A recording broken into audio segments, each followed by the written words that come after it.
What's up, guys? Robby here. All right, real quick, I think I've done multiple breakdowns on this, but I want to do a new one, maybe include some more lingo or new phrases or whatever, I don't know. But it's basically what I call hand disconnection, arm disconnection, outside 90, right? So when we're looking at it, we're analyzing someone's mechanics, a huge red flag for injury, right? And lower power output is when someone's coming down to front bearing foot strike. Yikes, it's coming. There it is. All right, so what I call like anchor point. And now if this hand is disconnected from the body, and I know that's kind of a broad term, but basically what I mean with the hand disconnected is that the body's accelerating and the hand is not accelerating with the body. It's disconnected away from that aura of the body, if you will, and then it's having to generate its own kind of independent from the body's energy. So give you an example of hand disconnection or outside 90 is basically we look at 90 degrees, okay? Boom, say we land, anchor point. This is 90 degrees, okay? This is obtuse elbow. This is outside 90 degrees. This is hand disconnection. This is inside 90.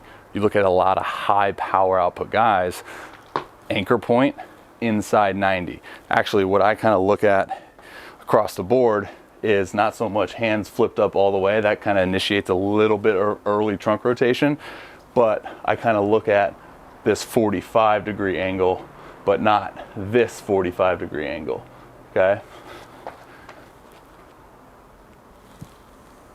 You want this equal opposite effect. Okay, so the glove side, more oftentimes than not, I see an efficient glove side, so like this, right? And then this hand should match, equal opposite, biomechanically efficient, okay? This is 90, just looking at the degrees, outside 90, inside 90. Now, I'm gonna talk about leveraging the arm. And when I say leveraging the arm, making the body produce as much force behind the baseball independently from the arm, okay? Which is the exact opposite of what we want in terms of the arm having to generate independent. Sorry, I misphrased that. The opposite effect occurs, right? So we want the body to take brunt force of the load and not the arm. So now if the arm is outside or disconnected, the arm now thinks that it has to generate more acceleration, or I call just energy, which is gonna tire you out quicker. It's gonna induce more stress on elbow, especially the elbow, you're not able to cushion it. Now, when I just look at like an analogy that I use for hand disconnection and just being inside 90 is not only is it good for cushioning the elbow, cushioning the load, right? Not having to generate that power, but think about in terms of power output, right? So in order to express power output, the energy systems usually have to go what? It has to go in to out to maximize leverage, right? So if we were to jump in a standing 360, what do your hands automatically do? They go in and then you jump and then they twirl out, or the opposite where you go out and in, right? You tuck. So that's the way I look at throwing as well. You want to go from either in, out, in to launch, right? Look at like a guy like Dustin May who does it really well, how he like leverages by going out and then swings back in and then out, extension, right? Rather than a guy that's disconnected. Then we come down to anchor point, still disconnected. That's gonna limit the body's actual way of accelerating forward because it has to now play catch up.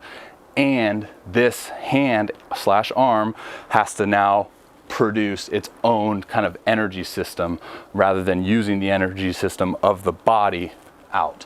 So this is why I'm biased, because this thing saved my career. I was a guy that was disconnected. I was, just to give you some context, I was one of these guys, could not produce. I've thrown 85, and then finally I made the switch of like, okay, well, I'm gonna just get back to being a shortstop, and that just naturally over time got me, boom, boom, short arm, whatever, and velocity went through the roof, command better, off-speed pitches sharper.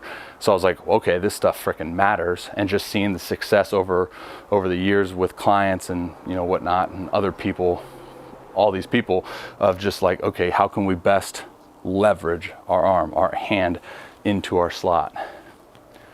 Connection, arm connectivity, hand connectivity, and making sure that we're in positive positions as we put force into the ground with our lead leg, because that's essentially when everything else happens, right? So we anchor down. This is a huge piece to this. Okay, if I were to jump 360, I'm going jump, tuck, land. Same with the jump if I'm going to get a rebound. I'm going to jump, hands connected, now I'm expressing out, in to out. Okay, what's another good example?